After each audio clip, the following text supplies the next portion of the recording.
Greetings everyone.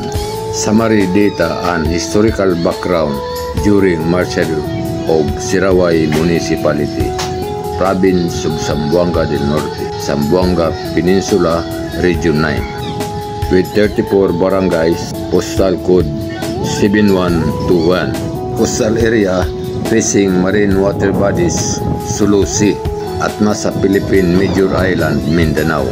Based on calendar year 2020 census, it has a population of 31,163 people.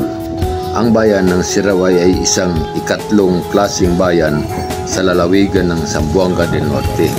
Has land area of 222.50 square kilometers. During the proclamation of martial law by President Ferdinand Marcos Sr., announced to the public on September 23, 1972, Proclamation number 1081 na nilagdaan noong September 21, 1972. Ang Sirawai Municipality ay naging mapanganib. Ganon din ang kalapit nitong lugar o bayan. Ang Sirawai ay mayroon ng Philippine Constabulary Detachment under the control and supervision of 465th PC Company, station at Siocon, Zamboanga del Norte. Sa taong 1972, dumating ang isang batalyon ng Philippine Army, 30 Infantry Battalion, at naging kampo ng mga sundalo ang paralan ng Sirawai. Sa panahon na iyon, nagkaroon ng pag-atake sa kampo ng mga sundalo. Wala namang nasugatan. Wala namang balita sa kabilang panig. Umalis ang batalyon ng Philippine Army at pumalit kaagad ang batalyon ng Philippine Constabulary, PCBCT, Philippine Constabulary Battalion Combat Team. Ang encounter ng PCBCT ay sa labas ng komunidad. Mga 3 kilometro ang layo at hindi nakasulat sa pahayagan dahil wala pang reporter na sumasama sa patrolya sa noon. At umalis naman ang PCBCT, ang Philippine Constabulary Combat Team, sa lugar. At naantala ang pagpalit ng ibang batalyon sa nasabing lugar. Ilang araw ang lumipas, naganap ang paglusob sa Municipality of Sirawai, kung saan din ang detachment ng Philippine Constabulary kasama ang mga local police. Ang hudyat ng paglusob ay isang malaking putok, mga alas 4 ng madaling araw, at nag-umpisa ang putukan yung nagliwanag na ang palibot.